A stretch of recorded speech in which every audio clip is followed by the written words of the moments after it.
Masal khair, good evening, good afternoon, everyone, depending on where you're at. My name is Bassam Haddad. I'll be co hosting this 24th teach in with Aziz Nusair. We are more than delighted to have with us four remarkable scholars who join us from many places, specifically in Palestine. And I will, without further ado, just say that this is our 24th teach in the collaborative project Gaza and Context. We have more than 22 universities and research centers that have been working together to produce these teach ins, as well as many other podcasts that you could find on palestineandcontext.org. Um, we are also now featuring the third part in a series on present absent 48 Palestinians under the title Conditional Citizenship, Restrictive Laws, and the Rise of the Far Right in Israel. We are very glad to have with us Leena, Dallasheh, Sawsan, Zaher, Raef, Zreik, and Honaida, Ghanim, scholars of the First Order who are going to illuminate us on all sorts of aspects of citizenship in 48, Palestinian citizenship and restrictive measures that abound. We will start with Leena in just a minute. Let me introduce my co host, Aziz Nusair. I am very excited to be working with Aziz again. Aziz and I worked together in the early 2000s on various projects, and it's great to have you. Kifik Aziz. Okay, let me hold on. Sorry, that's my fault. You were on mute. Kifik. Tamam. Great to see you all. Very happy to be here.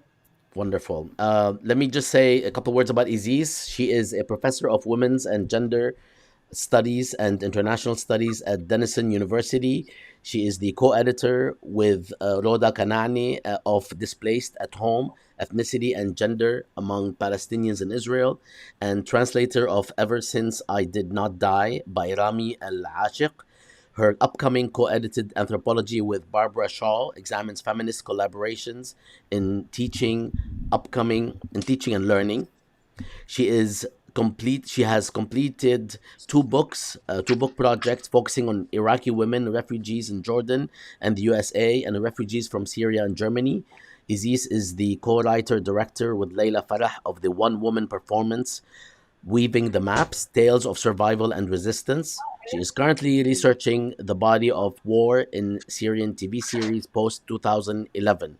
She serves on the editorial committee of the International Feminist Journal of Politics, and she previously served on the editorial committee of MERIP. Aziz, I will give you the floor and welcome everybody once again. We are ready to proceed. Thank you. We're going to start with this order. Leena, followed by Sawsan, Zaher, Raef, Zreik, and Honaida Ghanim. I will introduce Leena. Each speaker will have about 12 minutes because we want to leave enough time for discussion. We are really delighted to continue this conversation on this very important topic. Let me start by introducing Leena. Leena is an independent scholar. Her research focuses on the history of Palestine Israel, with a particular interest in Palestinians who became citizens of Israel in 1948. She's currently finishing a manuscript on the social and political history of Nazareth from 1940 to 1966, tracing how Palestinians who remained in Israel in 1948 negotiated their incorporation in the state, affirming their rights as citizens and their identity as Palestinians. Her article, Troubled Waters, Governing Water and Struggling for Citizenship in Nazareth, appeared in IJMES. She received her PhD in the Joint History and Middle Eastern and Islamic Studies program at NYU, and before that, she received a law degree from the Hebrew University in Jerusalem. Leena, welcome, and we look forward to hearing you.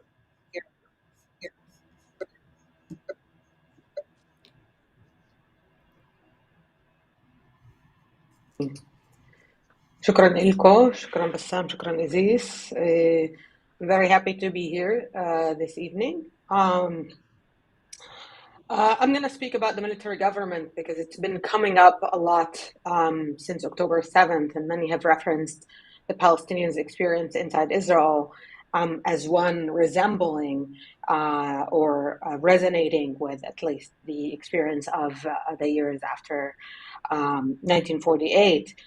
And there is some merit to this idea. The national state of emergency has continued since 1948 until today. The legal basis for the military government, that is the defense emergency regulations, are still in effect, and the general atmosphere of repression, fear, and uncertainty raises the specter of these days. But the context is different, as are the Israeli goals. And to enable us to have a better discussion about the current situation, I'm going to present briefly a little bit of the main ideas about the military government, or the main events, and the way that I frame it. So the military government, the Mimshal Tzvai, as it was called in Hebrew, was imposed on the Palestinians in October 1948, even before the war ended, and lasted until December 1966. It was imposed on almost 90% of the Palestinian population that remained within Israel. It was geographically based, so it was imposed on the Palestinian towns and villages in the Galilee, in the Little Triangle, which is the area adjacent to the Green Line, and in the Naqab Negev, which is the desert in the south. So basically, the only Palestinians that were excluded were ones who were living in what became, at that point, the mixed cities, Haifa, Akka, Lid, and Ramleh, mainly.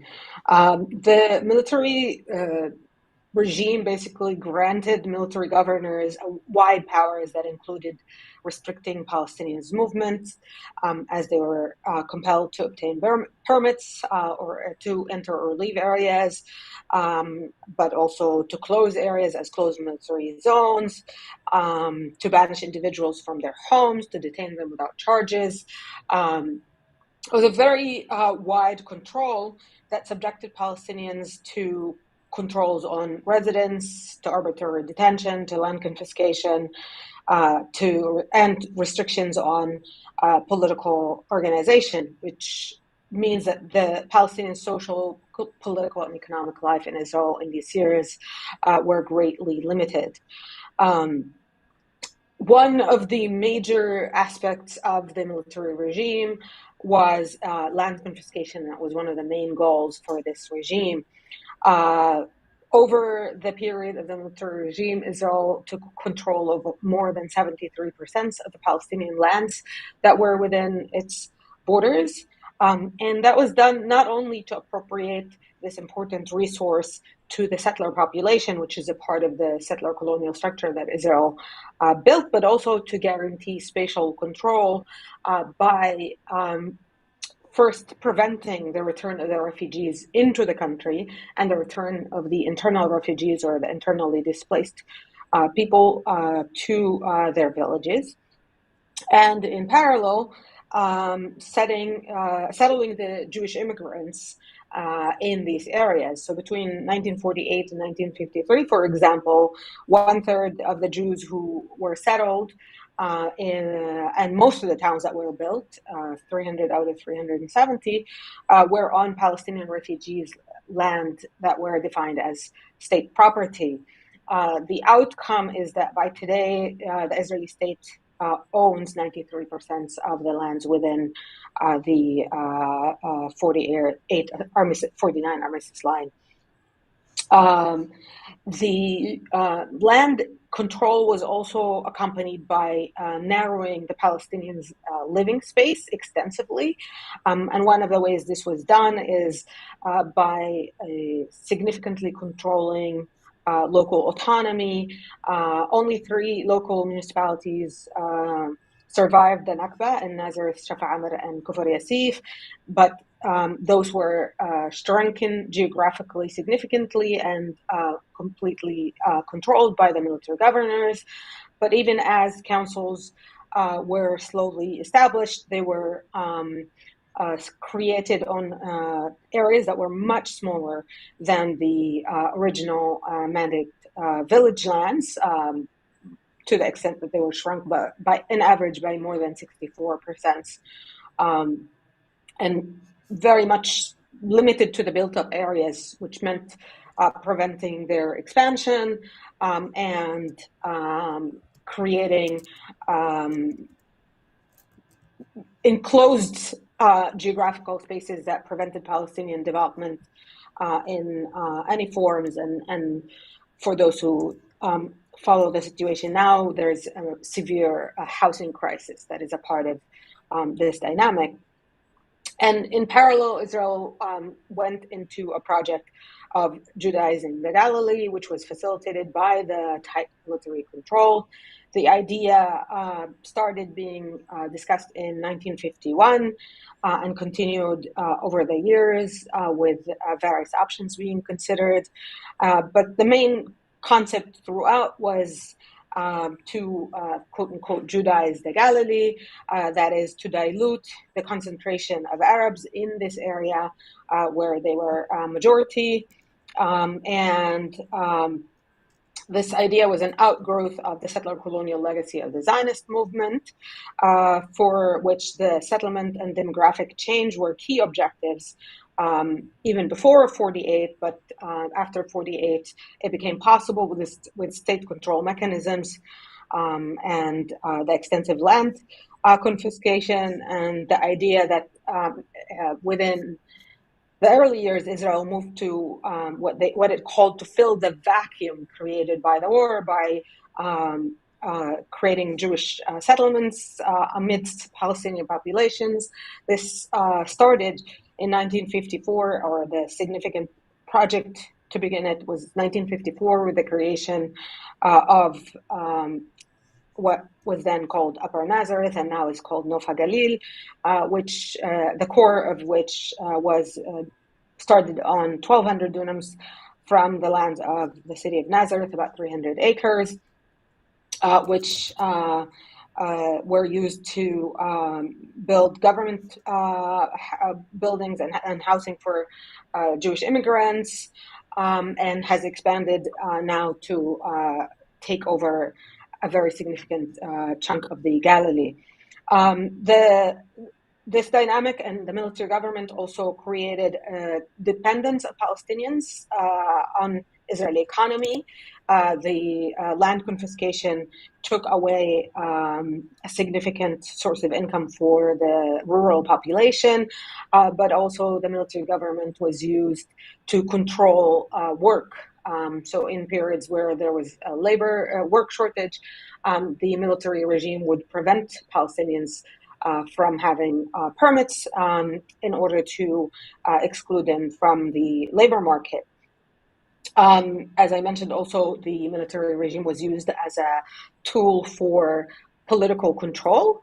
The Mapai ruling party used the regime in order to gain votes, but it also used it to prevent the possibility of creating and maintaining new forms of Palestinian political mobilization and limiting significantly any possibility for the existing structures. But while highlighting these repressive structures, I want to also stress Palestinians' agency and actions in this context. And I want to highlight for the Palestinians who remained, the paramount national interest in this period was reframed and in the shadow of the Nakba under the military government, and with the continuation of the specter of displacement of the Nakba, al-Baqa, staying at home, became a central concern.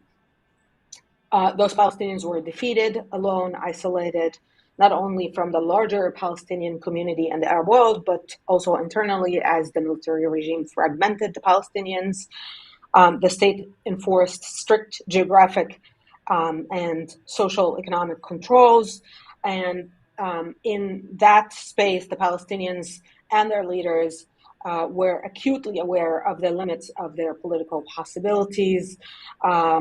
and yet they used a wide range of strategies to ensure remaining not only physically but also politically and nationally. As they faced the entrenched settler colonial policies of exclusion, they increasingly mobilized, with the communists playing a significant role, to challenge the state policies. Their struggles came to define Palestinian citizenship within the state and against it, while they accepted citizenship in the new state as part of the strategies of remaining, and even knowing that this was a settler colonial state that defined itself as a Jewish state to clearly exclude them. Palestinians also consistently challenged parameters of this citizenship. They struggled to challenge their exclusion by redefining the basic tenets of the state, attempting to create a meaningful, inclusive citizenship that combined their identity as Palestinians with collective rights as well as their individual rights as citizens. The struggles that were held then, I argue, have shaped to a great extent the reality, the continuing struggles over the years, but also the reality that we live in today. The obsessive repression that the state of Israel used against the Palestinians immediately after October 7th stems partially from the legal tools and attempts to, at the same time, undermine some of the achievements that Palestinians have gained over the years in entrenching their citizenship within the state as a meaningful citizenship that gives some protection. So in a way, there was an attempt, I argue, to roll back the clock to the early years and to undermine Palestinians' the meaning, the significance, the protections of the Palestinians' citizenship within the state, and the specter and the discourse, which I assume Honaida is going to talk about, of transfer, of expelling the Palestinians not only from the West Bank and Gaza Strip, but also from within Israel, has also been on the rise in discourse that resonates with the early discourse. Thank you.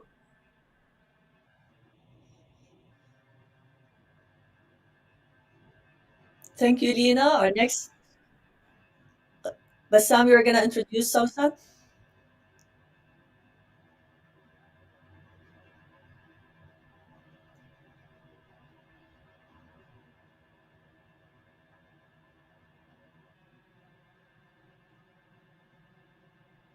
We can't hear you. Yeah. Thank you very much, Leena. We will now move to the next speaker, which is Sawsan Zaher. I will introduce her first. Sawsan is a Palestinian human rights lawyer based in Haifa. Sawsan manages her private law firm in Haifa, specializing in human rights. She serves as the legal advisor for the Civil Society Coalition for Emergency in Arab Society. She also serves as an instructor at the Human Rights Clinic in Tel Aviv University. During her 20 years of experience in the field of human rights and international law, Sawsan litigated major landmark cases before the Israeli Supreme Court and other courts on behalf of Palestinians on both sides of the Green Line in several fields of human rights. Until August 2021, she served as the Deputy General Director and Senior Lawyer at Adala Legal Center in Haifa, where she worked for 16 years. She was selected for several fellowships, including the Young Global Leader by the World Economic Forum in 2015, Yale World Fellow at Yale University 2013, and Public Interest Law Fellow at Columbia University in New York City in 2008. We are very honored to have you all, and Sawsan, the floor is yours. You have 12 minutes. I'll try. If you go over well beyond 12, I'll interject a little bit. Yeah. Can you hear me? Yeah. Good evening everyone, and شكرا كتير بسام وإزيس على هاي الدعوة. Thank you for the invitation. I think it's very natural that I come speak after Leena put the historic background, because parallel to the description and to the intervention of Leena, there was the work on the legal grounds that basically also set the floor to where we are now, to issues that we are facing now as Arab Palestinian citizens inside of Israel, because basically we are talking about not only the same legal regime, but also not only the same political regime, but also the same legal regime, even though there are different laws, but the concept that is in line is the same concept, and it is built basically on the concept of Jewish supremacy already from after the Nakba and the establishment of the state of Israel. And the Jewish supremacy was basically intended to be anchored in the Israeli legal system in order to make sure that not only the state of Israel continues to exist physically in terms of having its own land and having a Jewish majority in terms of demography, but also in order to be sure that the Palestinian citizens who are able to remain after the Nakba will not acquire the same equal status of the concept of citizenship, even though they hold the citizenship itself by the law. And the Jewish supremacy principle was anchored already in the very beginning of the most important few laws that were confirmed by the parliament in the late 1940s and beginning of 1950s, which are laws that relate to setting the criteria to define who can be a citizen in the new state and who cannot.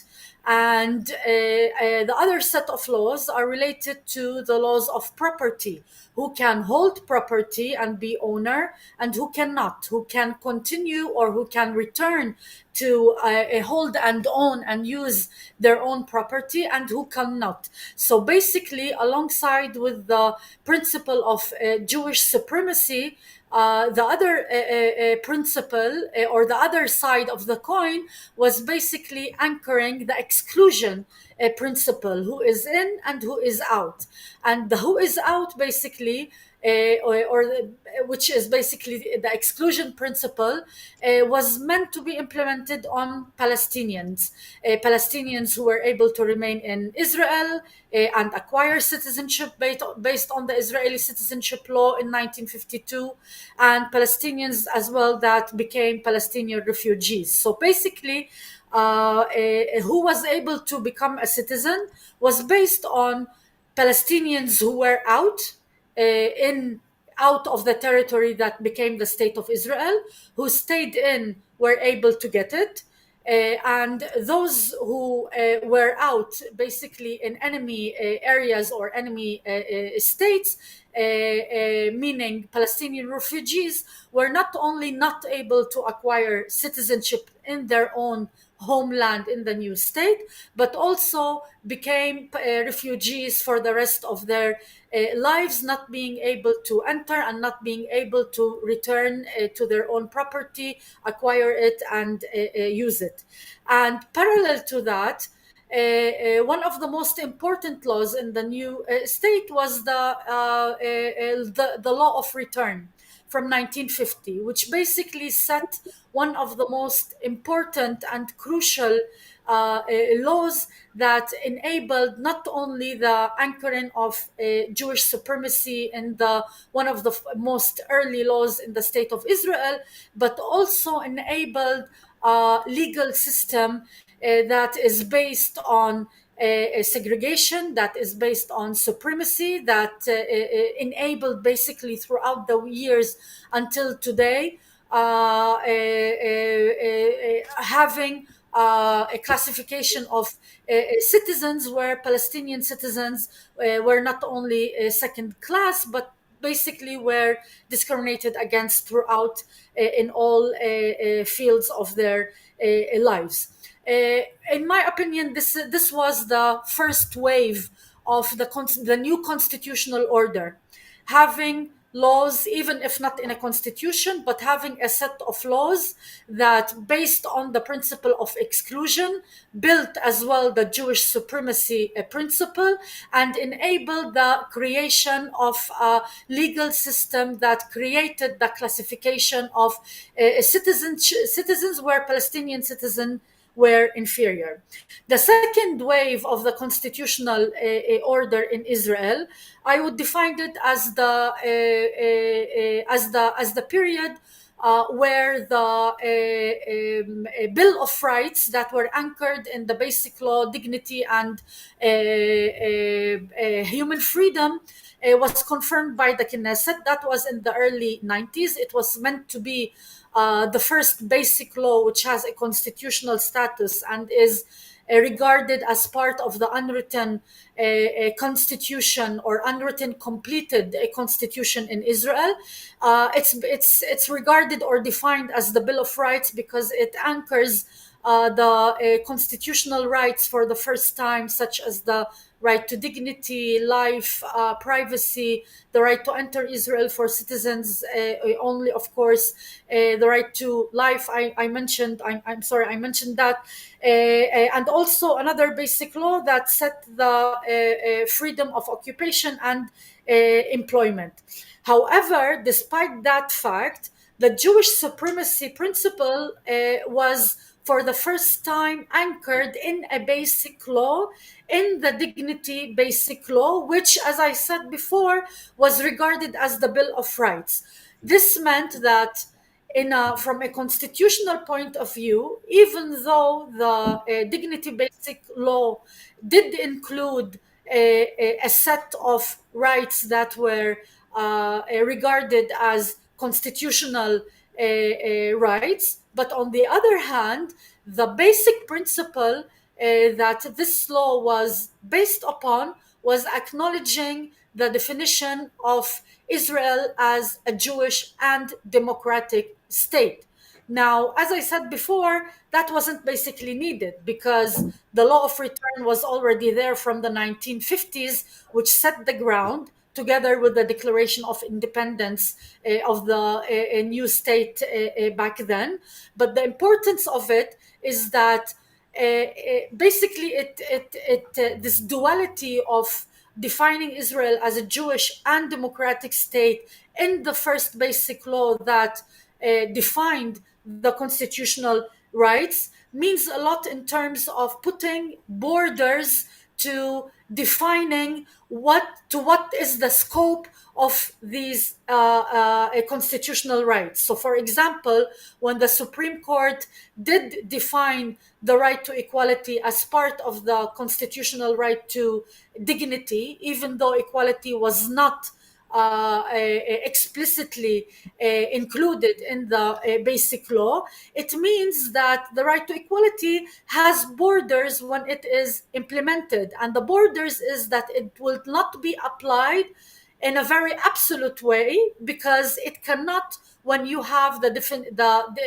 duality definition of Israel as a Jewish and democratic state, because have Jewish and democratic definition or basically criteria cannot get along together. And this had a lot to do as well with how the Supreme Court was able to examine the implementation of equality and prohibition of discrimination whenever the right of Palestinian citizens was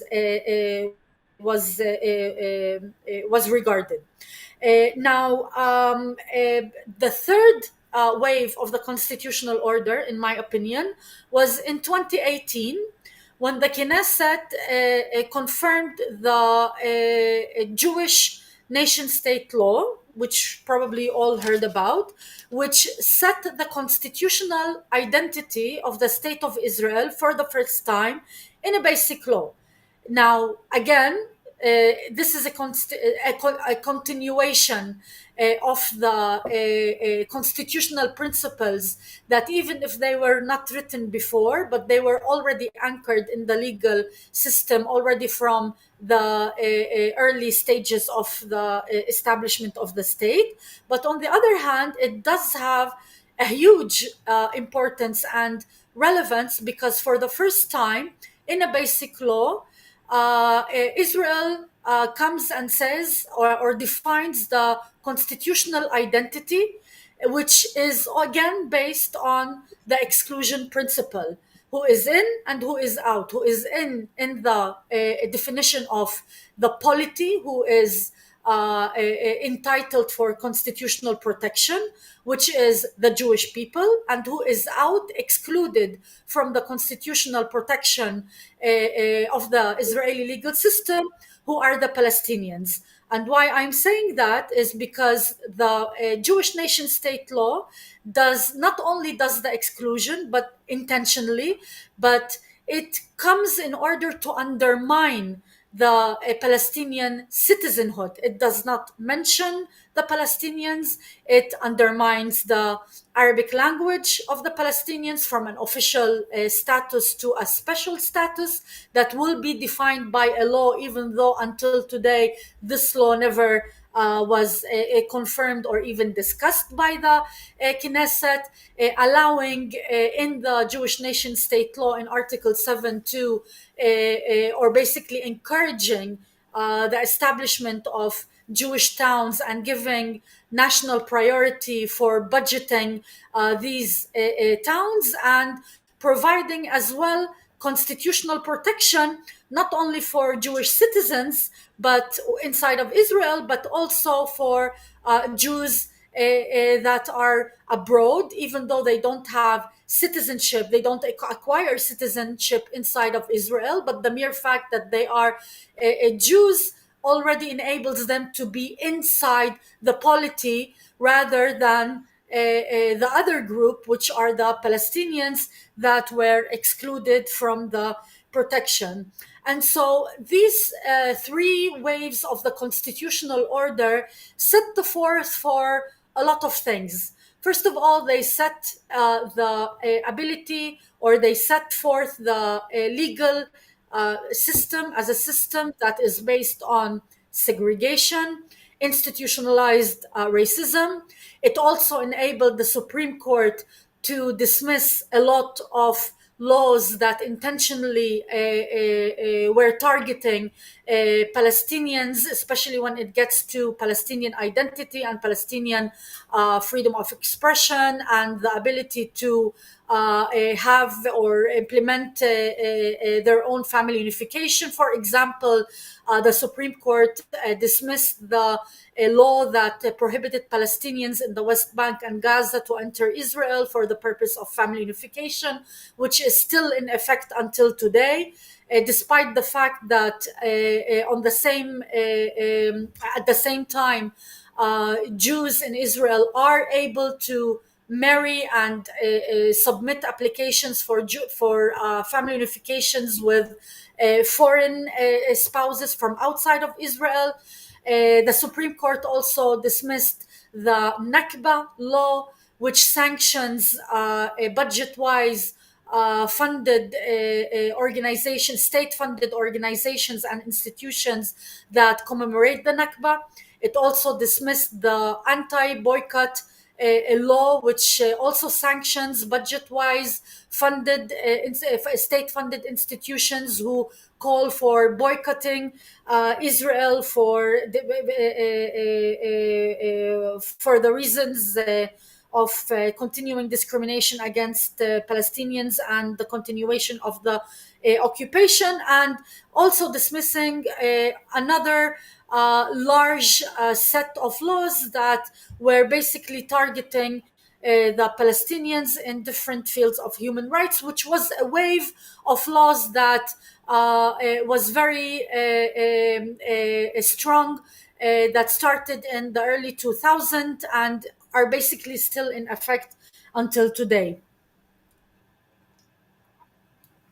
Now, when we go through the history of the legal system and the constitutional order, and we see to what extent basically the not only the Jewish supremacy principle is the primary principle in this legal system, but also the principle of exclusion, and they both work together. They cannot work; it's not one or the other. They both work together. And when we look at such a system, it basically gives an explanation from also a legal point of view to not what only we are facing today, but also to what we faced in the May 2021, which we call Habbat al-Karama events, where right-wing settlers that were backed up by the police and by the system entered Arab towns and mixed towns and basically conducted violent attacks against Palestinians. And on the other hand, despite the fact that the violence was initiated by these settlers, backed up not only by the police but also by Ben Gvir and the right-wing parties, and parallel to that, a high number of Palestinians that were arrested by the police, indictments that were submitted, administrative detentions that were submitted, mostly against Palestinians. Because when we were warning about what is the translation on the ground of the racism and the Jewish supremacy principle that was anchored in the Jewish nation state basic law, we warned that it will have effects on the grounds, that racism will be not only in the law and not only in the Knesset with some racist statements from one MK to another, and not only in some government policies, but it will also we will see it in the street. So we started to see that in the events of May 2021, but unfortunately we also are seeing it now aggressively after the start of the 7 October war, where the political persecution was basically initiated not only massively but also aggressively, with a feeling that there is not only a right but legitimacy as well, not only for the right-wing Israelis but even for the mainstream Israelis, to be part of this aggressive, intense wave of political persecution, incitement, which led to the limitation and the restriction of a lot of civil rights that we are now encountering, such as suspending students from universities, such as arrests, such as indictments, such as administrative detention, that we are now back to facing it, such as hundreds of people that were suspended from their workplace. And even though we are now 4 or 5 months after the beginning of the war and things might seem to be a little bit more calmer on this side, but we never can know what will come later, especially knowing that there always will be different other tools in order to restrict the identity, restrict the freedom, restrict the civil rights, because based on all what have I said of building such a legal system which is based on Jewish supremacy and Sawsan, exclusion, basically Palestinians inside of Israel are being seen, viewed, and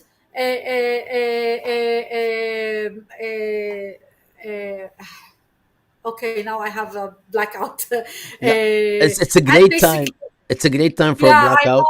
know. You're over time, but Are being I seen I as had part of the trouble. whole Palestinian people. I'm done. Thank you. I had trouble stopping you because you were talking about violations, and I did not want to violate your right to go on. But we really have to move forward. There will be time to address any other points you'd like to make in the Q&A, and I'll let Izis introduce our next speaker. Thank you. Yes. Thank you. Thank you, Sawsan. Thank you, Leena, for a wonderful contribution to our conversation. I'm going to briefly introduce Dr. Raef Zreik. He's a jurist and a scholar focusing on political philosophy and the philosophy of law. He's a lecturer on property law and the theory of law at Ono Academic College. He also teaches moral and political philosophy at Tel Aviv Academic College. He's also a senior research fellow at the Van Leer Jerusalem Institute.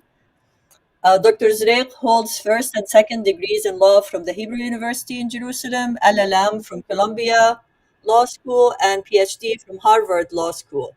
His book titled Kant's Struggle for Autonomy on the Structure of Practical Reason came out in 2022. Congratulations. His research focuses on legal and political theory and issues of citizenship and identity, Zionism, and the Palestinian question. Dr. Zreik, the floor is yours, and please stick to 12 minutes, please. Thank you. Yeah, thank you. Can you hear me now? Yeah, thank you everyone for this invitation, for this project that you're holding, especially these days. I try to be brief. I think when speaking about the status of Palestinians in Israel, and speaking in part legally, one level of the conversation is the level of discrimination. It's the level of exclusion. Now, this level is important, and one can trace within the law, laws or bylaws, lots of places where you see discrimination. But I must say that relatively the Israeli law is not full of discriminatory laws. So that is important, and you can see that, for example, in the recent law, Nationality Basic Law, which clearly relegates the Arabic language from being a formal language to a sort of a language with a special status. So this is going back in terms of the legal status of the Arabic language, or declaring that actually the Jewish settlement has its national goal, without even mentioning where the settlements should take place. So there are places where you can see discrimination. And there are many texts that actually try to trace these laws that discriminate. But actually, most of the problems with the status of the Palestinians don't come explicitly in terms of discrimination, because discrimination assumes sort of a certain similarity or sameness of treatment, and then the law sort of excludes one group of people compared to other group of people. Now, in response to that, I must say two things. One is that most of the policies that the Israeli state actually, during the years, it's like an invisible hand that doesn't need the law. So, for example, if you look in the law, in order to see how a new settlement could be born, how if is there's a law that decide that where to build a new settlement? Until recently, there hasn't been a law. So 900 new Jewish settlements were established since 1948 without a law that states how such settlement is being built. It's just the government decide on building new settlements, and they simply do that, and they simply it's a road that bypasses the Arabs. You don't need even to discriminate. You simply build settlements for Jews without there's need to stipulate clearly in the law that actually those settlements are made for Jews. So there is something in the whole idea of the Jewish state that allows the state to structure its flow of capital, the management of scarce resources, the management of security in a way that almost you don't need to discriminate. So I think we should shift the focus from the foreground of discrimination to the background, that allows the machine to work even without sort of a clear, blatant discrimination. And for a long time, actually, for the Palestinians in Israel, the language of equality is in itself, I wouldn't say problematic, but it raises certain conceptual questions. So imagine yourself, you are in 1950. So what does it mean, equality with the Jews? What does that mean? I mean, there was a war. You lost the war, they won the war. There are too many Arab houses that they are being emptied because most Palestinians became refugees, and there are hundreds of thousands Jewish refugees coming from the Arab world that they don't have houses. They serve in the army, you don't serve in the army. They are Holocaust survivor, you're not a Holocaust survivor. You live in the villages and the countryside, they live in the city. They have category called Orthodox Jews. You don't have Orthodox Jews.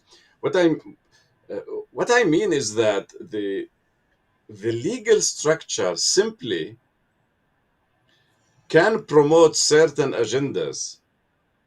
For example, you can decide to give um, grants or fellowships or subsidy for those who actually plant avocado.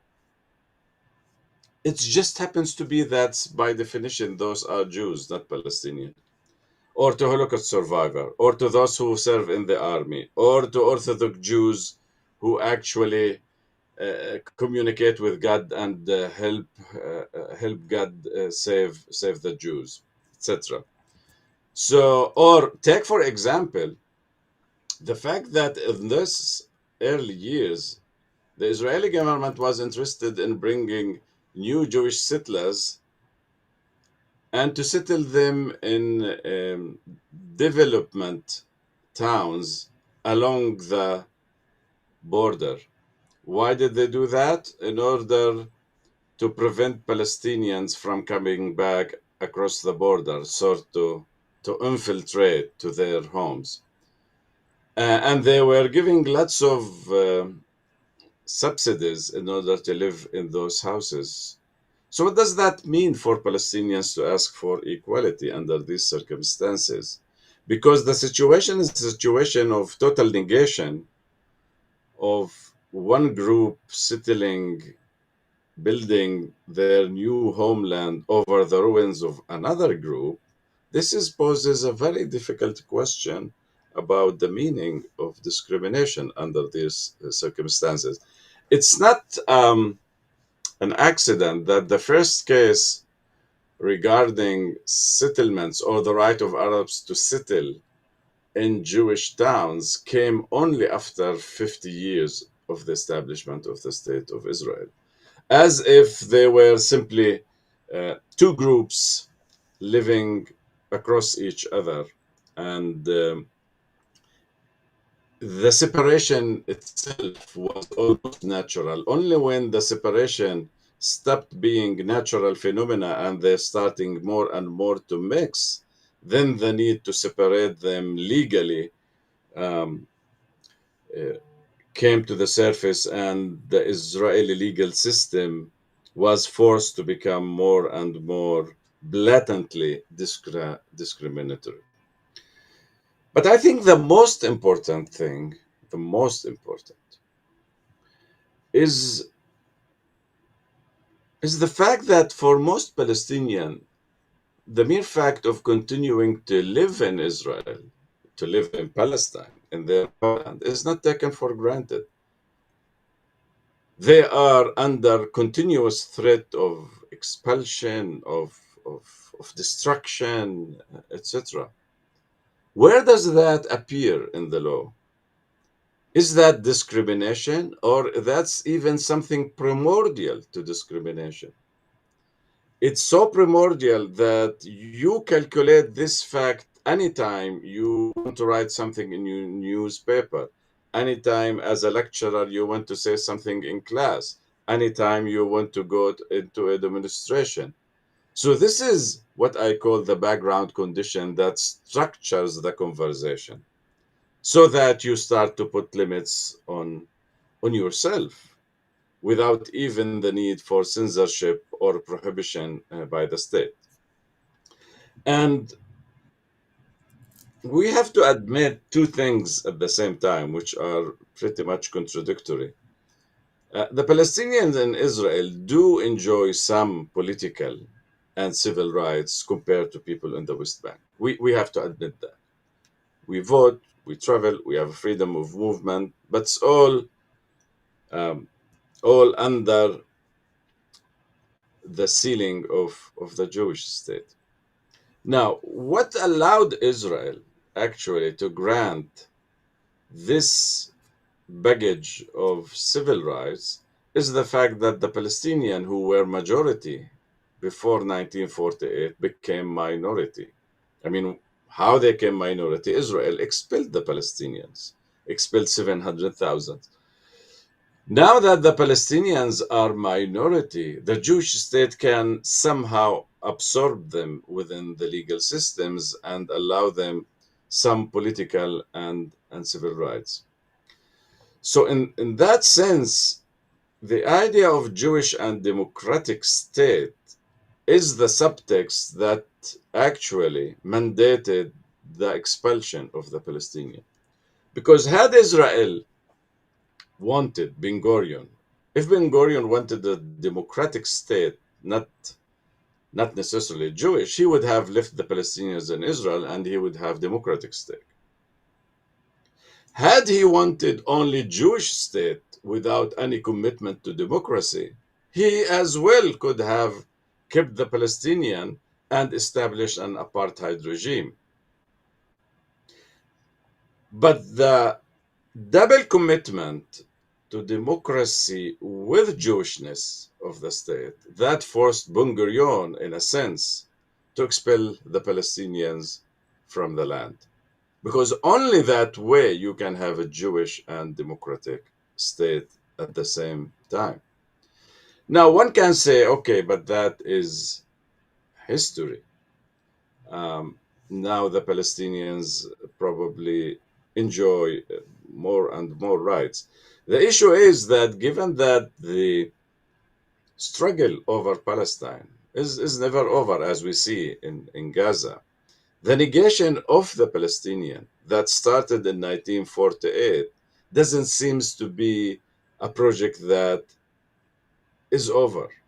I mean, we hear threats of Nakba every other day. So in that sense, the mechanism of denial, it's not exclusion, it's a mechanism of denying the existence of the Palestinian, is still active in the Israeli politics. So while it's important to notice that discriminatory laws, and I think that lots of works had been done on this front, and one should be precise whenever one wants to say what is exactly the discriminatory laws. I think what is even more subtle is the fact that the whole machine, is structured in a way to promote the interest of one group at the expense of another group, even without the need to make that explicit in the law. Let me give you one example. I think most of us educated probably in the West, we value too much overestimate the language of rights, because our well-being, the way our needs is being satisfied, the way our interests are being met, is not made by our rights. It's not accomplished with our rights. Rights are side constraints that put limits on the state and the government whenever it's want to pursue a certain goals in society. But at the end of the day, what decides the quality of living, the standard of living, how our interest is being met, is actually the willingness of the state to do to meet our needs and to promote our interests. So let me give you an example. Uh, most Jewish settlers in the Negev, for example, can go and settle in the Negev. In that sense, they are trespassers on the land of the that belongs to the state. But the state simply doesn't do anything to expel them, because the state treats those people as the parents treats their children, with love.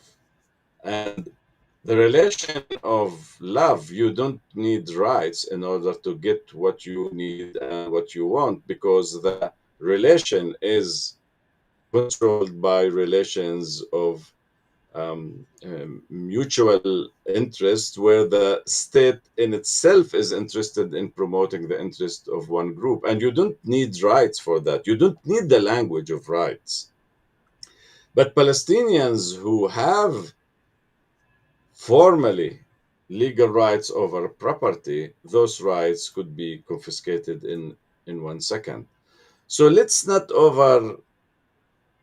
overstates the importance of language of rights, because what is important is the informal structure that dictates the flow of capital, the management of scarce resources, and the structure of security system. And when these three combine together, you can create a society actually that privileges one group over another group with little discriminatory laws. And that's what I call the invisible hand that structure the whole system, that is everywhere, but you don't see it anywhere. It's invisible, and that dictates the situation. I would stop here.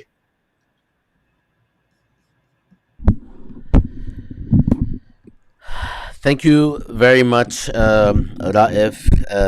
This has been another really incisive conversation about what is actually, what your title shares, which is, the invisible hand. I appreciate those comments and the comments of Leena and Sawsan. We are now going to go to our fourth and last speaker, who is joining us also from Palestine. And I will introduce her. This is Honaida Ghanim. She is the General Director of the Palestinian Forum for Israeli Studies, Madar, in Ramallah. She received her PhD in 2004 from the Hebrew University with distinction, summa cum laude, and lectures at various Palestinian universities. She has published various articles and studies in the fields of political and cultural sociology and gender studies. Her book, Reinventing the Nation, Palestinian Intellectuals in Israel, in Hebrew, was published by the Hebrew University Magnus Press in 2009. She was the editor of On Recognition of the Jewish State in English, published by Madar in 2014, and co-editor of On the Meaning of a Jewish State in Arabic, Smallah. Smallah is my edition, published by Madar in 2011. She was also the chief editor of the Qadaya Israeliya journal 2000 to 2011, which translates to Jewish affairs or matters. Since 2009, she has been the chief editor of Madar's strategic report. Ahlan wa sahlan, Honaida. We are very happy to have you join us. I will leave you the floor. Thank you very much. Thank you, everybody. Thank you, Aziz. Thank you, Bassam, for this opportunity. To be honest with you, I'm very confused because I feel oh my God, I give myself such a very difficult mission to talk about the rise of the far right in Israel, which is a very complicated subject due to the fact that it is really interweaving or connected and entangled with the very with many factors, including the settler colonialism, regional geopolitical maps, and shift sociological transformation in the Israeli society, global rise of the far right movement, Islamophobia, anti-Semitism, Zionization of ultra-Orthodox group, and growing trend toward conservatism and religiosity in Israel. All of هنيدا this sorry to interrupt okay. بس ما بعرف شو صار بالكاميرا تبعك. طلعت كتير لفوق، ما بقى بنشوفك منيح. Okay. Sorry. All right. Okay, I'm very now it's okay. هلا نزلت كتير، هيك نقطة شوي لفوق. بعد اوكي بيرفكت. لا اوكي ماشي الحال خلص. Do your thing. Perfect. Okay. Sorry. So it's a very okay. Although the topic is including various scenes and factors, and it's very important also to say that it's impossible to make differentiation between the impact of the rise of the new far right in Israel on the Palestinian inside Israel and those who on the Palestinian issue at all. It's all it's one baggage. But I will make my best. I'll try to focus in sociological, but also ideological, and then to come to the after that to the exact let's say implications of the rise of the new far right in the Palestinian inside Israel. Let me start with the definition. By the new far right, I mean, or I adopt the definition of Kasmode, which refer to a variety of parties and groups and persons that are marked by nativism ideology, authoritarianism. I will keep saying it very and populism. Nativism, and in a different meaning from the anthropology, in the relating to the new far right, is referring to a combination of nationalism with xenophobia.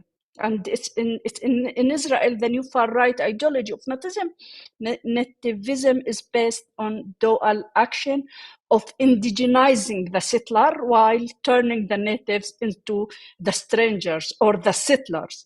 The Palestinians are conceptualized as mere remnant of Muslim invaders or immigrants that settle in the land following the Zionists coming to Palestine and flourishing the desert, as Benjamin Netanyahu suggested in the late 19th century, or as fragments of groups that do not constitute a nation or a people as declared by Smotrich lately, but previously also he was not the first one to say this. Golda Meir was يعني he followed the steps of Golda Meir and many others. The quotation, there is no way to present all the quotation. In all the cases, the Palestinians are perceived as a stranger and source, by definition, of an imminent danger. For this, the far right believe in authoritarianism, where order should be enforced in a very rigid way, and where power are the ultimate means to maintain a social order and to control this imminent danger that the natives, the Palestinian, those groups is presenting. The translation of this in Israel reflected basically in the last decade in the increasing laws and legislations that come to control the Palestinians, ensuring their obedience, while reflecting also this idea, reflecting also the historical idea of Jabotinsky of the Iron Wall paradigm. Populism constitutes one of the most important manifestations accompanying the rise of the new Israeli far right, characterized also by the claim that they the only ones who represent the true interests of the people, while positioning the elite or marking the elites, the establishment, as corrupted and not presenting the interest of the people. In this manner, the Likud party, under the leadership of Netanyahu, and around the leadership of Netanyahu, has developed into a populist far-right party, becoming, in a Weberian, in Weber terminology, the ideal type of the new far-right populist party.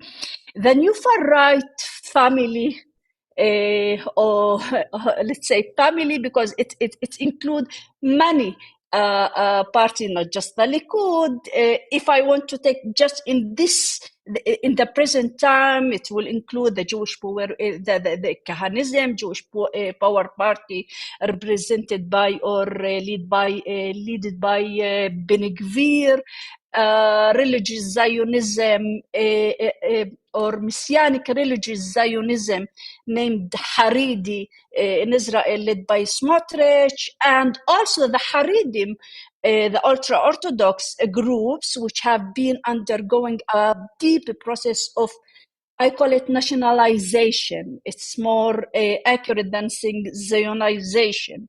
And it also has a wide or a network of civil society, supportive civil society organization, which also create the idea, shaping and crystallizing the visions, draft the laws and legislation for Kohelet among the leading organization who played a key role in developing the nation state law and also the juridical reform plan by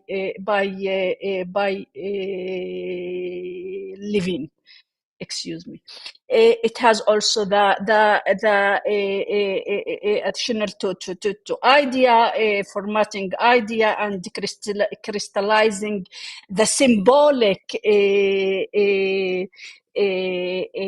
narrative of the far right. Also, they have this work on the ground on changing facts on the ground by Judaization, especially when I will talk about the Palestinian side, Israel, through those group of بسموهم الأنوية التوراتية. I think it's a biblical nuclears. Maybe this is the translation organization who involved actively in changing the fabric inside the mixed cities and fragmenting the Palestinian fabrics in this city.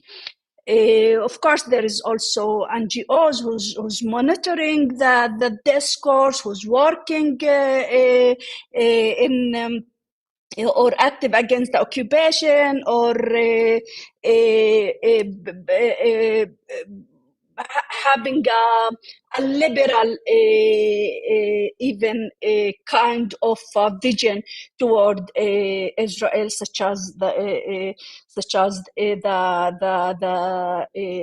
new Israeli fund that they targeted it. Anyway, the new FAR in Israel sees itself as the legitimate here of the original Zionism, and its the main idea or main project is to complete the fulfillment of the original Zionism mission by applications of sovereignty over the land of Israel, which is between the river and the sea, and in deepening the national Jewish identity of the state, but also of the Jews who became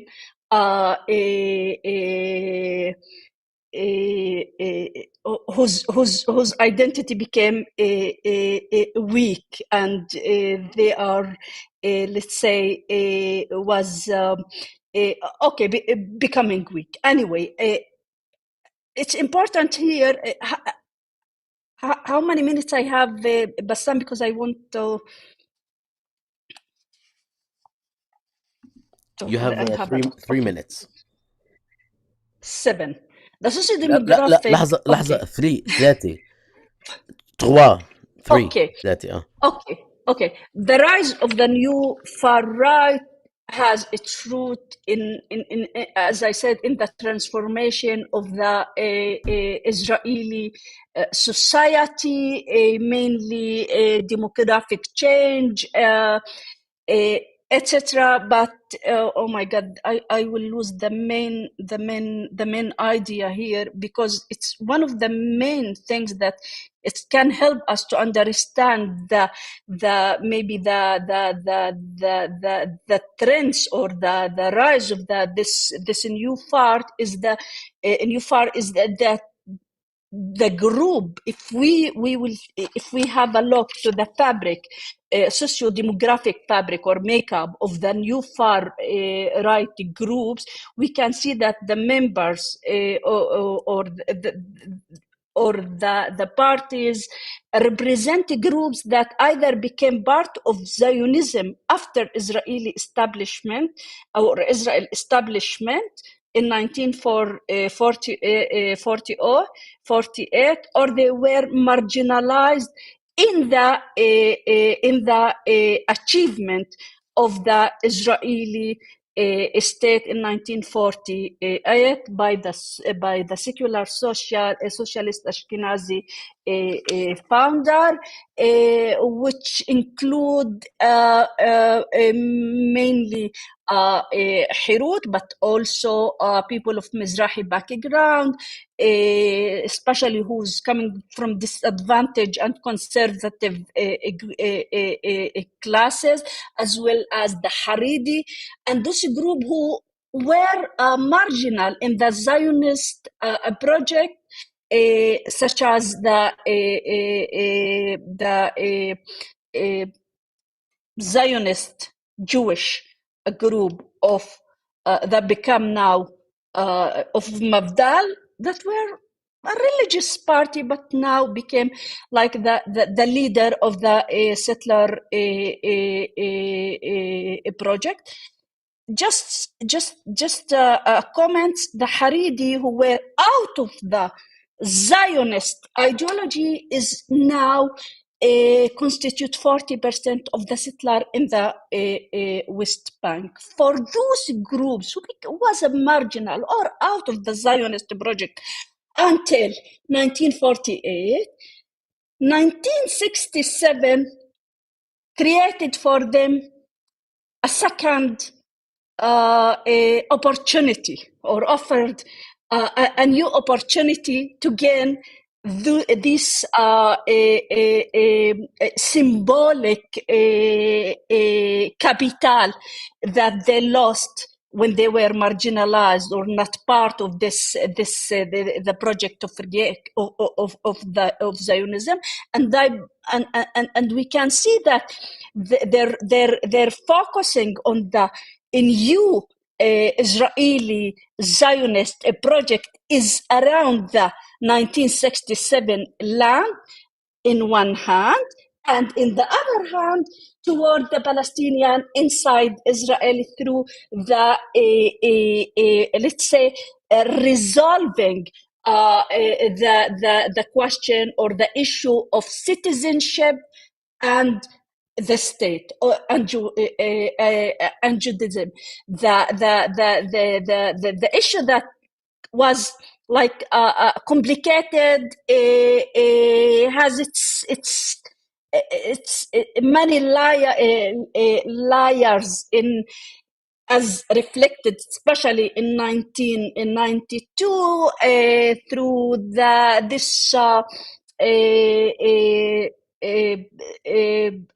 try, let's say, to solve the tension between democratic and Jewish through the enacting of the law of human قانون حرية الإنسان وكرامته, the law of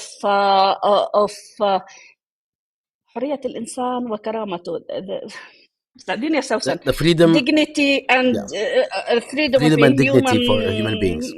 Freedom, yes, exactly, to solve this tension, and by this to open a space also for Palestinian inside Israel to be able to maneuvering and to manipulate and act in this space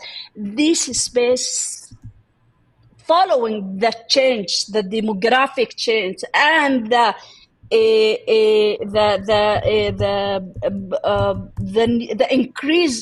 increase of the power of the new Israeli rights become more and shrinking more and more, and we can maybe see or summarize in three main let's say turning point that embodying this transformation, the enactment of the basic law, Israel as the nation state of Jewish people in 2018, as was presented by Sawsan. What is important about this, that the decreasing or degrading of the Palestinian citizen status, just 1 minute, Bassam, is in turning them from a second class citizen into a new, let's say, a new status of citizens, hybrid status of citizenship that is mixing together the status of the subject of occupation of the Palestinian in the West Bank and those of second class citizen together, position them in the brink, not in the margin, but in the brink, or in the in this liminal position inside and outside the citizenship, where it's very easy to push them out of citizenship, and we can see this through what is going on now with the Palestinian inside Israel. There is so many other things that I wish I have the time to present, especially about the, what I call it, the bringing of the a paradigm of settlement from the West Bank into the Palestinian inside Israel, as was reflected in the 2021 Habit al-Karami, where the settlers come into this new settlement that created by the Torah nuclear groups, and brought with them all the tools of military and talks and jargon in order to deal with the Palestinian inside Israel. Like the liquidation of this green light was translated in the case of the Palestinian in bringing the Palestinian inside Israel more and more to become more closely to the subject of the occupation rather than being a second class citizen. The final or the final let's say the final outcome is presented through the privatization of the management of the Palestinian inside Israel, while giving Itamar Ben Gvir the responsibility over the Palestinian inside Israel as the Minister of the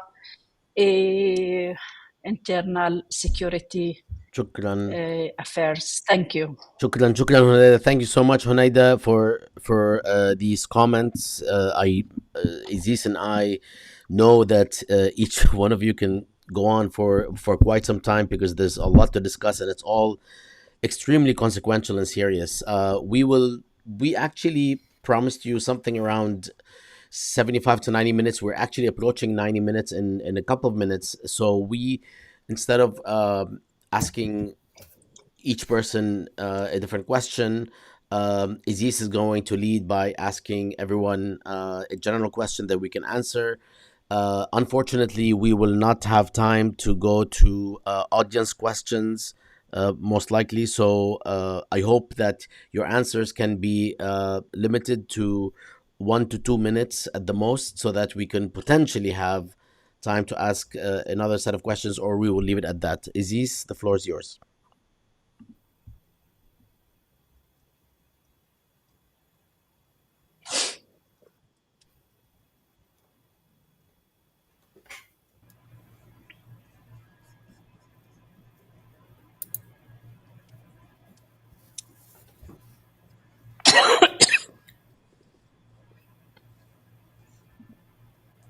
You're good to go audio-wise, Aziz. سامعين. Can you hear me? نعم أجل. سامعين? Oh, perfect. Thank you Yes. all for these insightful presentations. I want to take us to the current moment regarding what's unfolding, the genocide that's unfolding in front of our eyes, live in Gaza, and to think about the implications. Honaida ended by talking about the liminality, this liminal position, Palestinians in Israel being subject of occupation, second-class citizenship. But I think we can even go further and think about the implications for even being citizens of the state, considering what's happening right now in Gaza in particular. If you can each from your own presentations help us think more about the implications of this particular movement. Thank you.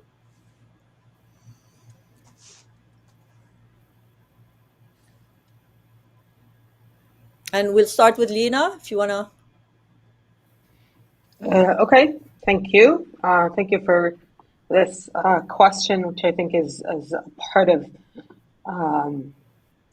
something that is on our minds. So I'm going to start by saying that it's very hard to escape the feeling that we are focusing on Palestinian citizens of Israel, even though we're in certain ways the privileged group among the Palestinians right now. The situation in Gaza is so awful right now that being able to have a home, a roof over our heads, food, and shelter and clothes are something that I think we need to highlight. It's very hard to not reference that, and I think it's very important to present that even as we're talking about something else. The situation today, I mean, a part of the reference that I wanted to allude to in the beginning is this uncertainty is that we are experiencing now. This feeling that this protection of citizenship is no longer available is something that I think was very much felt in the early years of the Israeli state, especially because expulsion continued throughout the 1950s and well into the 1960s, mostly in the Nakab, but also in the north. The war on return, or the Israeli official term was the war on infiltration, was a key part in Israeli policy towards the Palestinians, and really in consolidating the processes that Raef was talking about of kind of guaranteeing a minority that enabled the state then to proclaim a democratic, at least posturing. The moment we're at today, I think, is one where this the notion that citizenship or some kind of protection through the citizenship has been guaranteed, which we lived with for a very long time. I mean, if you think about the moment of the or early 2000s of the future vision documents, in which Palestinians were trying to conceptualize an integration, a reframing of the state. And the moment we're at now, in which people are literally wondering whether there's going to be an expulsion, not because of hyperbole or oversensitivity, but because the people who are leading the country, the extreme far right that Honaida was talking about, are actually using this language as a daily occurrence in a way that is not being challenged almost at all in the mainstream. So if you follow Ben Gvir or Smotrich or any of the mouthpieces of these groups, you consistently see references to Nakba 2.0 or to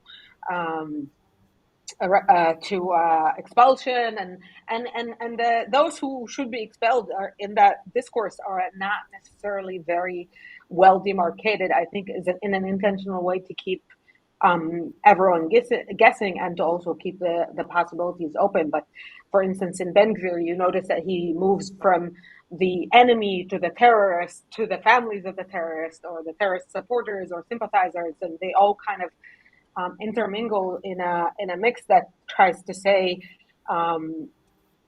there is no place for the Palestinians within this entity, within what they call the land of Israel. I think the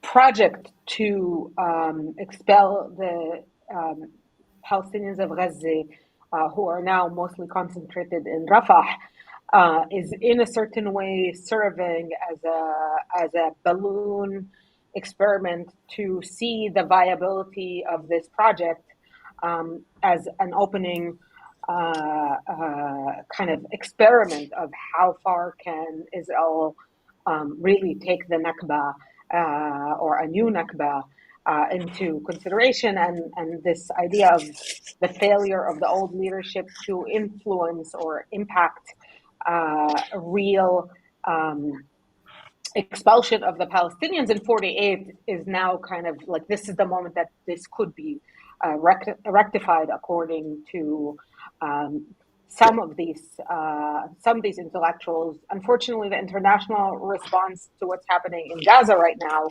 is making it look more than viable, and definitely more viable than it looked since the 1960s.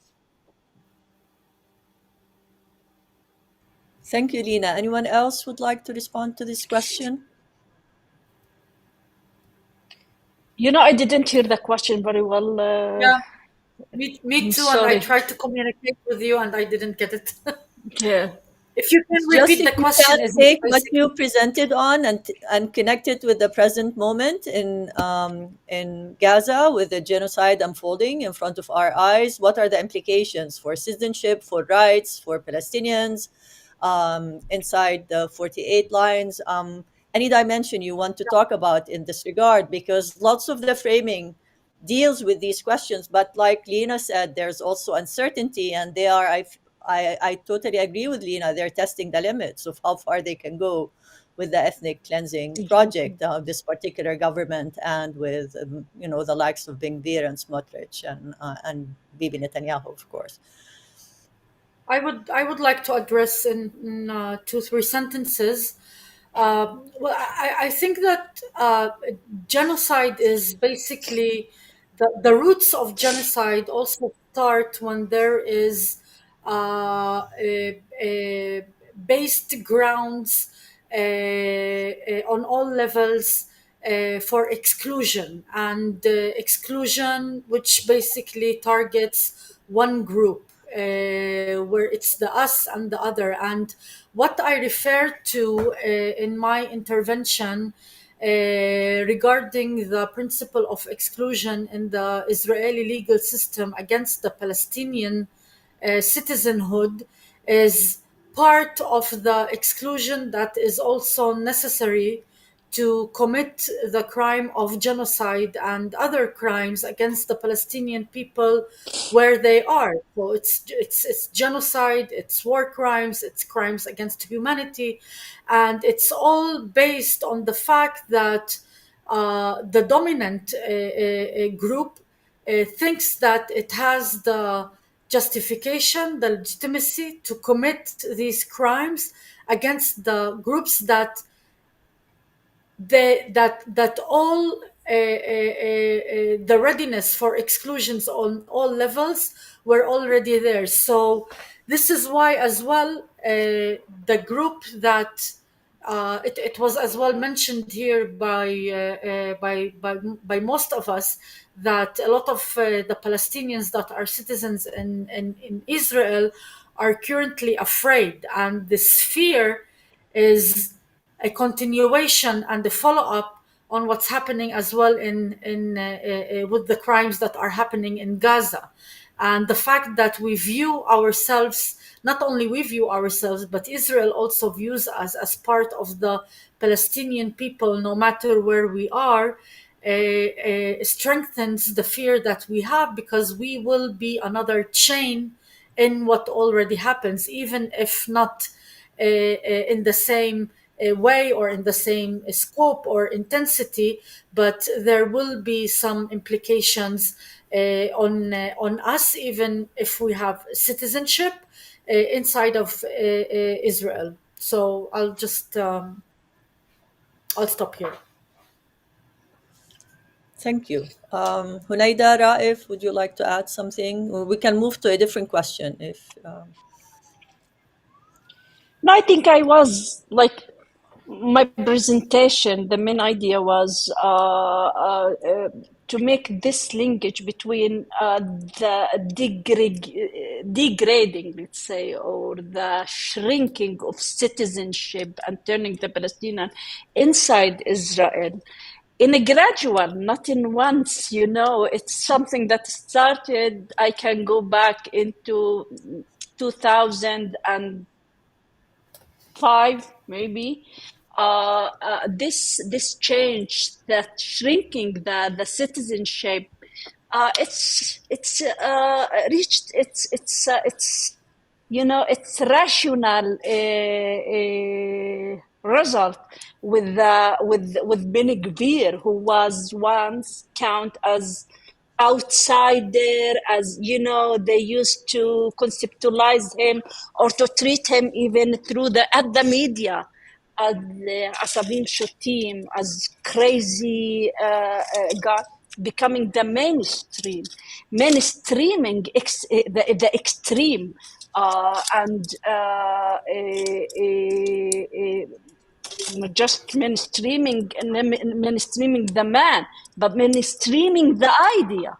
And the perceptions of the Palestinian as not just other, but as a source of imminent danger, whether they are in the West Bank, but also inside Israel, is opening the space for the opportunity of doing whatever they find it necessary in in in some situation. You never know in our situation when this come. Maybe it will not come, but at least in the theoretical level, you have the ground ready to do whatever you want. The Palestinian is not in the circle of citizenship. They are outside in this liminal situation, and they are exposed. They are not. They are not. They lack any kind of steady, defense in this situation. No legal, but also the process of delegitimization of them through the long history, but specifically in the last decade or since 2009, created the situation that they are exposed. They are what called by a campaign in this situation of the bare life. Thank you, Honaida. Bassam? Yes, let me ask Raef a question about the issue of the invisible hand and the unspoken, which you addressed, and I know that what you shared with us is interesting in the sense that you were trying to ask us to look at things in a different way, based on the discrimination, which is actually so deeply rooted that it's beyond the question of discrimination.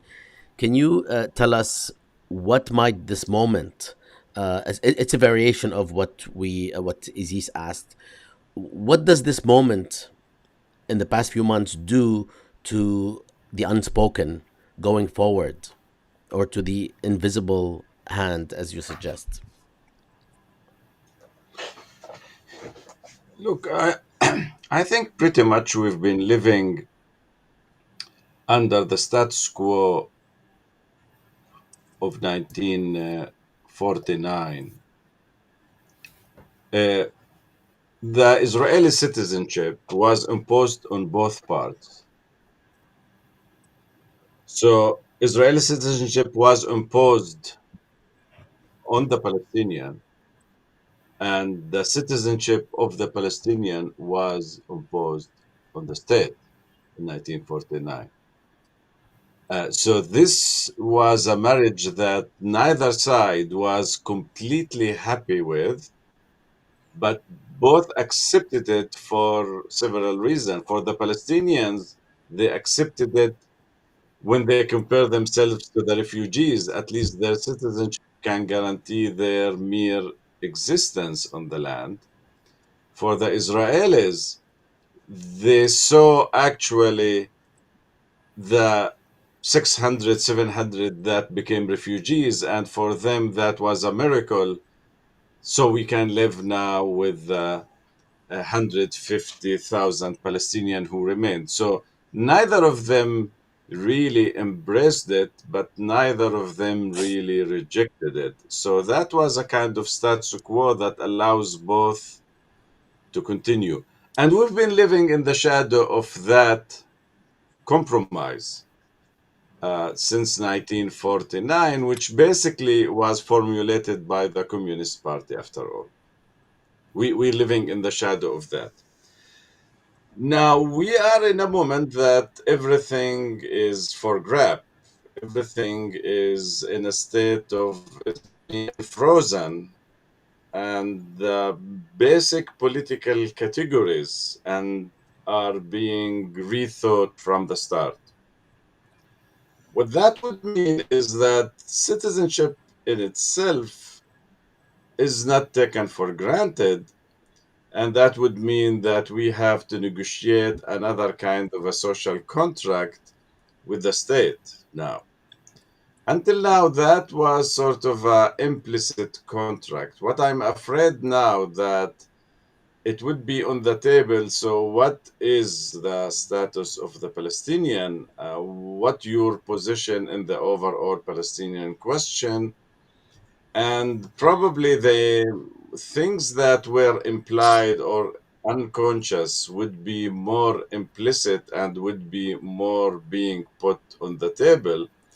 And probably some of the invisible hand will become visible in that sense. And things that were implicit would be more and more explicit. In that sense, this is a moment of truth, I might say, for the Palestinians in Israel, and they are not yet ready for that. I think continue to speak as the status quo is the same, but I'm afraid that the status quo is not the same. Now, these situations of unfreezing can also be a source of hope.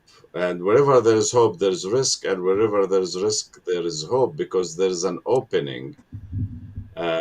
This unfreezing, we don't know how much time would last, but sooner or later it would freezes again, and we will live in a new constellation that would be with us for some time. Thank you. Thank you all. Isis, I'm not sure if you would like to ask any more very specific and quick questions, but maybe we can ask everyone to, unless Isis, you have a question in particular question, maybe we can ask everyone to share with us any last words so that we, first of all, we don't keep you too long, and second, to make sure that we did not skip over something that you'd like to address.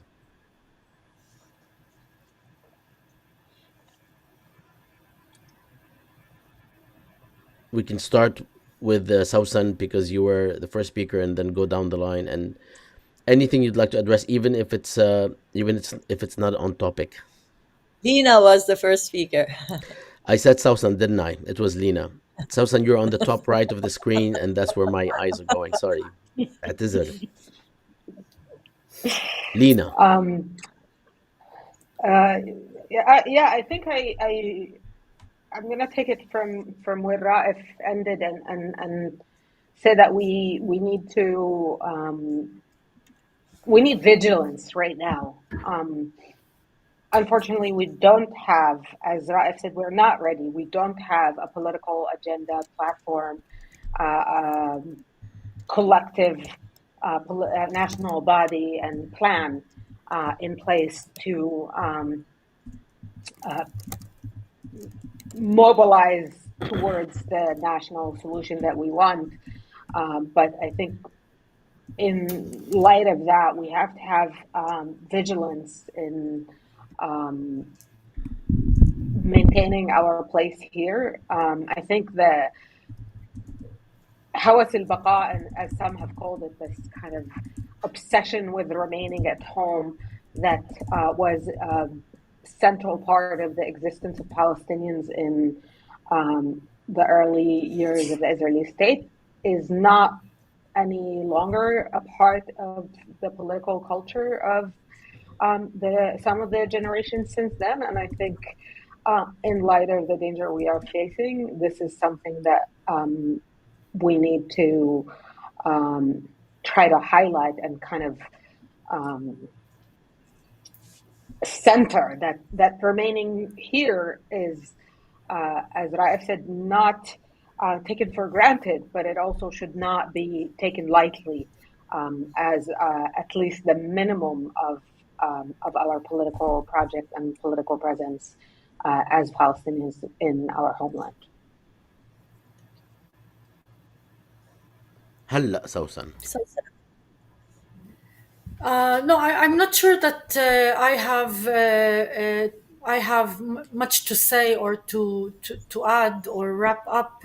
I think that the main issue was said, but I will actually would like to reflect on one sentence that actually Raef was saying, because it made me, as a litigator and a lawyer, think a lot about it, and also busy thinking a lot about it these days, is to what extent or how can, what is the meaning of equality nowadays.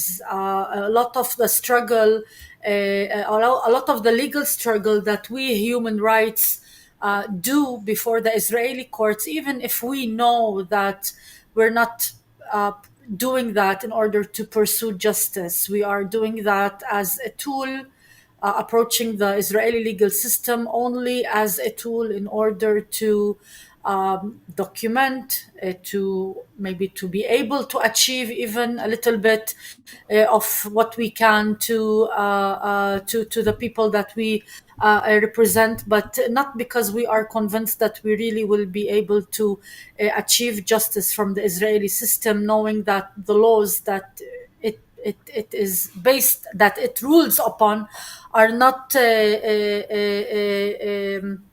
are not laws that are based on real justice. But all the more so now, this question gets more important and more relevant and more real, knowing that even the political framework that we are working, not only the legal one, puts a lot of obstacles on us in order to pursue using this tool as part of the struggle for the Palestinians. And I think that over the years, this question of banning or basically boycotting the Supreme Court was all the time on the table. But I think it is all the more so now, especially with the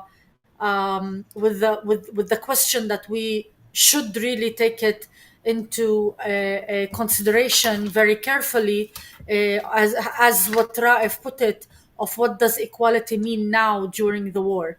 So I'll leave it as a question because it really needs deep thought.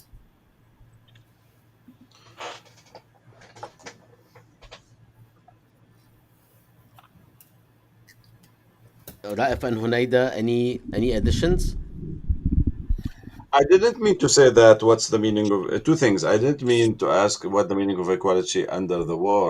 I meant to say that in a relation of negation, the question of equality becomes more problematic, um, because there is a difference between relation of exclusion and relation of negation. And Israel basic relation to the Palestinian, at least in the early years, was relation of negation. Um, and I never asked to or thought of the idea of boycotting the court, but I'm just thinking that along the way of going to court, we have to invent the vocabulary with which we have to argue, and that's not shouldn't be taken for granted. We hover between two positions that are not transparent to us. On the one hand, we all the time sort of complain that is the Israeli citizenship was forced on us, and on the second hand, we claim equality. Now, you claim equality on the basis of citizenship, so we have to square these two.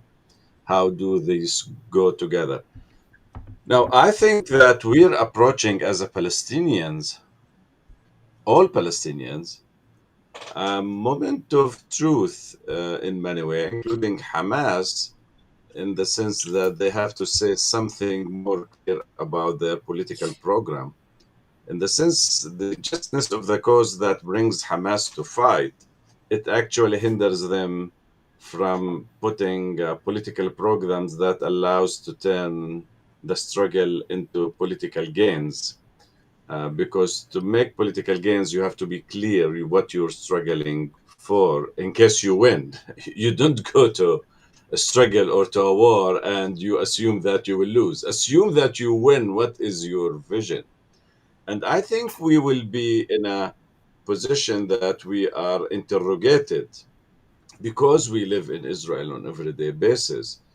Sooner or later, to say a vision about how we think the future of this place. And I think our answer should take into account not only our positionality, but the positionality of all Palestinians and any social contract we might reach relating citizenship couldn't be without any comprehensive understanding or vision about the relation of the Palestinian writ large with the state of Israel. So I think that the coming months and years would force us to be more articulate in our relation to Israel, not only as citizens of Israel, but as part of the Palestinian people. And I think that probably would be our also contribution to the Palestinian people as a whole.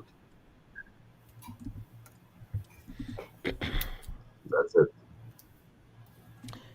Honaida, I can continue with yeah, you're I can continue from the what Raif said. I maybe think that we need sometimes to make such a zoom out and take a look in the long historical process. I think that the Palestinian inside Israel in the coming future, and the future will come, they will play a vital, crucial role, yeah, in putting the line of a historical, let's say, a solution, kind of a